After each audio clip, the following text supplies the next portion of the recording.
प्यारे बच्चों, good evening. आज हम लोग पढ़ेंगे जैव प्रक्रम पोषण के बारे में। तो आइए जानते हैं जैव प्रक्रम क्या है। तो जैव प्रक्रम के बारे में जाने कि वे सारी क्रियाएं जिनके द्वारा जीवों का अनुसरण होता है जैव प्रक्रम कहलाता है। मतलब वह सभी प्रक्रियाएं या क्रियाएं जो जीवधारियों में होता है वो जैव प्रक्रम के अंतर्गत आता है। आइए हम जानते हैं। तो जैविक प्रक्रियाओं के लिए जीवों को ऊर्जा की आवश्यकता होती है। मतलब सभी जीवधारियों के लिए ऊर्जा की आवश्यकता होती है। ऊर्जा प्राप्त करने के लिए खाद्य पदार्थों की जरूरत होती है जो पोषण की क्रिया से जीव को प्राप्त होते हैं। पोषण द्वारा प्राप्त जटिल खाद्य पदार्थों को सरलीकरण विभिन्न चरणों में उपचयन एवं अपचयन प्रक्रियाओं के द्वारा होता है। इस प्रक्रम को हम शोषण कहते हैं। तो क्या होता है, जो भोजन का सरलीकरण होता है वह उपचयन एवं अपचयन अभिक्रिया होता है। ऑक्सीकरण रिडक्शन की अभिक्रिया होता है। इस प्रक्रम को ही शोषण कहते हैं। तो आइए हम आगे देखते हैं प्यारे बच्चों। तो पहला है जीवन। तो जीव संबंधित क्रियाओं को सुचारू रूप से चलाने के लिए प्रत्येक जीव को दो प्रमुख आवश्यकताएं होती है। नंबर 1, जीवन की उपाचयी क्रियाओं के संचालन के लिए निरंतर ऊर्जा की आपूर्ति, तथा दूसरा होता है शरीर की वृद्धि तथा टूटे फूटे ऊतकों की मरम्मत के लिए जीव द्रव्य का निर्माण। अब यहाँ अगला हेडिंग हमारा पोषण। पोषण को न्यूट्रिशन कहते हैं। तो वह विधि जीव पोषक तत्वों को ग्रहण कर उनका उपयोग करते हैं पोषण कहलाता है। वह विधि जिसमें जीव पोषक तत्वों को ग्रहण कर उनका उपयोग करते हैं पोषण कहलाता है। अब पोषण की विधियां हैं। तो टाइप्स ऑफ द न्यूट्रिशन है। तो जीवों में पोषण मुख्यतः दो विधियों के द्वारा होता है। आइए आगे देखते हैं। पहला है स्वपोषण, दूसरा होता है परपोषण। स्वपोषण को ऑटोट्रोफिक न्यूट्रिशन कहते हैं और परपोषण को हेटेरोट्रोफिक न्यूट्रिशन कहते हैं। अब हम बात करेंगे स्वपोषण के बारे में। स्वपोषण को ऑटोट्रॉफ कहते हैं। ऑटोट्रॉफ शब्द की उत्पत्ति दो ग्रीक शब्दों ऑटो और ट्रॉफ से मिलकर हुई है। ऑटो शब्द का अर्थ स्व होता है या स्वतः होता है तथा ट्रॉफ का अर्थ पोषण होता है। जो अपना स्वतः पोषण करे उसे स्वपोषण कहते हैं। ऐसे जीव जो अपना भोजन के लिए अन्य जीवों पर निर्भर नहीं करता है स्वपोषण कहलाता है। अपना भोजन स्वयं संश्लेषित कर दे स्वपोषी या ऑटोट्रॉफ्स कहलाते हैं। सभी हरे पौधे स्वपोषी या ऑटोट्रॉफ्स कहलाते हैं। सभी हरे पौधों में स्वपोषी होते हैं। इन पौधों में एक प्रकार की रचना हरित लवक या क्लोरोप्लास्ट पाया जाता है। क्लोरोप्लास्ट के कारण पौधे अपना भोजन स्वयं बनाते हैं। क्लोरोप्लास्ट में हरे रंग का लवक होता है जिसको पर्णहरित में या क्लोरोफिल कहते हैं। क्लोरोफिल जो होता है ग्रेनम में पाया जाता है। कहाँ पाया जाता है? पत्तों के हरे भाग के ग्रेनम में पाया जाता है। आइए आगे देखते हैं। तो परपोषण के बारे में बात करते हैं। परपोषण मतलब दूसरे पर। हेटेरोट्रॉफ्स शब्द की उत्पत्ति दो ग्रीक शब्दों हेट्रो और ट्रॉफ के मेल से हुआ है। हेट्रो शब्द का अर्थ होता है भिन्न या पर होता है और ट्रॉफ का अर्थ पोषण होता है। तो पर पोषण वह प्रक्रिया है जिसमें जीव अपना भोजन स्वयं संश्लेषित कर किसी न किसी रूप में अन्य स्रोतों पर निर्भर होता है, अन्य स्रोतों से प्राप्त होता है। ऐसे जीव को परपोषी या हेटेरोट्रॉफ्स कहलाते हैं। आइए हम आगे देखते हैं। परपोषण के प्रकार। परपोषण मुख्य रूप से 3 प्रकार के होते हैं। परपोषण कितने प्रकार के होते हैं? 3 प्रकार। मृतोपजीवी पोषण जिसको सैप्रोफिटिक न्यूट्रलाइजेशन कहते हैं। सप्रोस ग्रीक शब्द का अर्थ अवशोषण होता है। इस प्रकार के पोषण में जीव मृत जंतुओं या पौधों के शरीर पर अपना भोजन या अपने शरीर की सतह से घुलित कार्बनिक पदार्थों के रूप में अवशोषित करते हैं। मृत जीवी अपघटक या सैप्रोफाइट्स भी कहलाते हैं, जैसे कवक, बैक्टीरिया, प्रोटोजोआ आदि मृत जीवी पोषक कहलाते हैं। आइए हम नेक्स्ट प्रकार क्या देखें। परजीवी पोषण, पैरासिटिक न्यूट्रिशन। पैरासिटिक शब्द का ग्रीक शब्दों में है पारा और साइटोस के मेल से बना है। पारा का अर्थ होता है पास या बगल या पार्श्व में। साइटोटॉप्स का अर्थ होता है पोषण। इस प्रकार के पोषण में जीव दूसरे प्राणी के संपर्क में अस्थायी या अस्थायी रूप से रहकर उसके अपना भोजन प्राप्त करते हैं। ऐसे जीवों का भोजन अन्य प्राणी के शरीर से मौजूद कार्बनिक पदार्थों कार्बनिक पदार्थ होता है। इस प्रकार भोजन करने वाले जीव परजीवी कहलाते हैं। और जिस जीव पर शरीर के परजीवी अपना भोजन प्राप्त करते हैं उसे पोषी कहते हैं। इसमें जैसे अमर, बेल है, जीवाणु है, ये सब है। अब तीसरा है प्राणी संपोषण, माने होलोजोइक न्यूट्रिलेशन। हेट्रोजोइक शब्द दो शब्दों से मिलकर होला और जोइक से मिलकर बना है। होलो शब्द का अर्थ होता है पूर्ण रूप से या पूरी तरह से, और जोइक का अर्थ होता है जंतु जैसा होता है।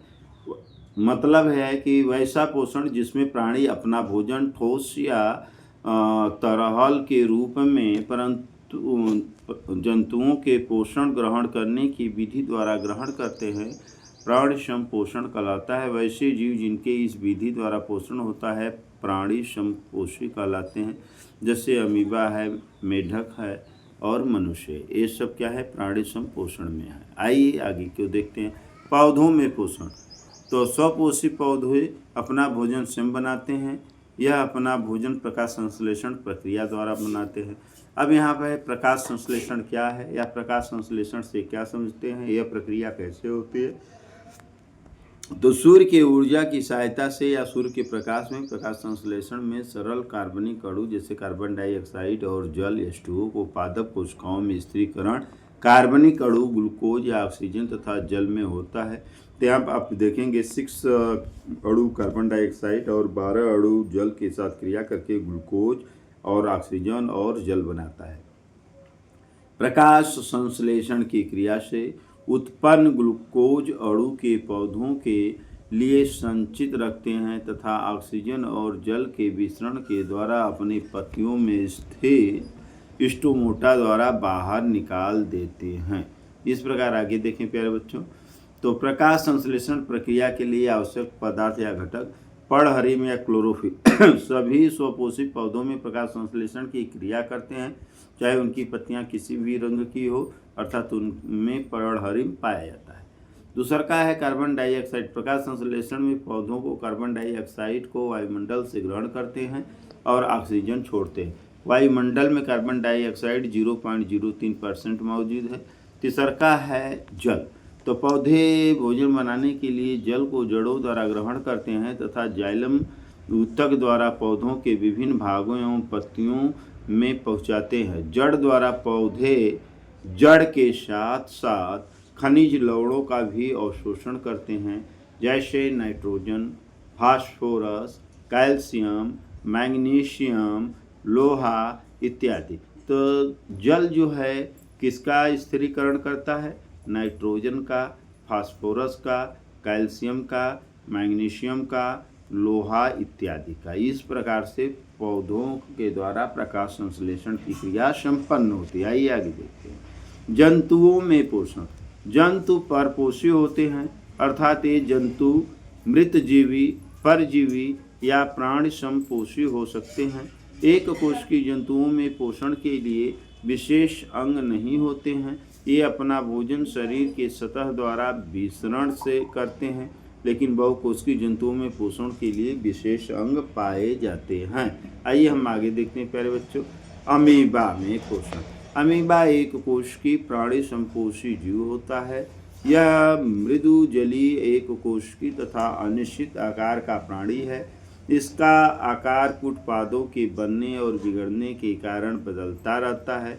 अमीबा अपना भोजन शैवाल, बैक्टीरिया, डाइटम, अन्य छोटे एक कोशिकीय जीव तथा मृत कार्बनिक पदार्थ के उत्पादों की मदद से अंतःग्रहण करता है।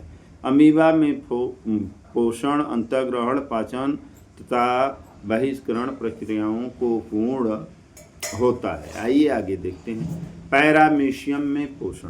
पैरामीशियम एल्कोकोशी प्राणी संपोषी मृदुल जलीय जीव है तथा इनका शरीर प्रचलन अंगम सीलिया स्थान से ढका होता है, अर्थात इनका प्रचालन सीलिया के द्वारा होता है। ये भोजन का अंतःग्रहण शरीर के एक निश्चित आकार पर करते हैं, जो कोशिका मुख या साइटोस्टोम कहलाता है। पैरामीशियम में स्थित एंजाइम भोजन का पालन करते हैं। कह रहा है कि पैरामीशियम में जो स्थित एंजाइम होते हैं भोजन का पाचन करते हैं और अपना भोजन अस्थायी छिद्र के निर्माण द्वारा बाहर निकाल देते हैं। इस प्रकार पैरामीशियम का पोषण होता है। अब हम पढ़ेंगे मनुष्य में पाचन तंत्र। मनुष्य तथा सभी उच्च श्रेणी के जंतुओं में भोजन के पाचन के लिए विशेष अंग होते हैं जिसे हम लोग आहार नाल कहते हैं।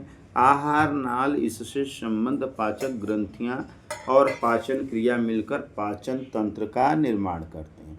तो पहला है मनुष्य का आहार नाल।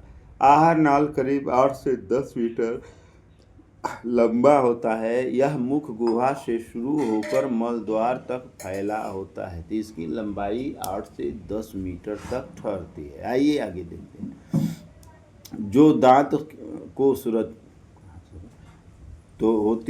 जो दांत को सुरक्षा देती हैं। एक वयस्क मनुष्य के मुख गुहा में कुल दांतों की संख्या 32 होती है। दांत 4 प्रकार के होते हैं: कर्तनक, अग्रचौड़क, चौवर्णक, भेदक।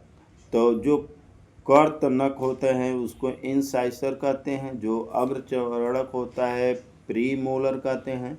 जो चौवर्णक होता है उसको मोलर कहते हैं। जो भेदक होता है काइनिन कहते हैं। काइनिन का मतलब काटने वाला। आइए आगे देखते हैं। दंत अस्थि क्षय और दंत फलांग। जब हम कोई मीठी चीज़ तथा खाने के बाद अपनी दांतों को अच्छी तरह से साफ नहीं करते हैं तब ये चीज़ें हमारी दांतों से चिपक जाती हैं। इनके स्थित शक्कर पर बैक्टीरिया रासायनिक क्रिया कर अम्ल बनाते हैं। यह अम्ल दांतों के बाहरी कड़ी पर क्रिया करके उसे नरम बना देते हैं। धीरे धीरे उस स्थान पर छिद्र बन जाता है जो दंत अस्थि क्षय कहलाता है। बैक्टीरिया तथा भोजन की महीन कण दांतों से चिपक कर एक परत का निर्माण कर देते हैं। जब इसे अच्छी प्रकार से साफ नहीं किया जाता तब यह दांतों पर एक अस्थायी परत बना देता है और यह परत दंत प्लांग कहलाता है, जिसके कारण दांत में छिद्र हो जाते हैं और दांत गलने लगते हैं। तो आज के लिए इतना ही प्यारे बच्चों, धन्यवाद।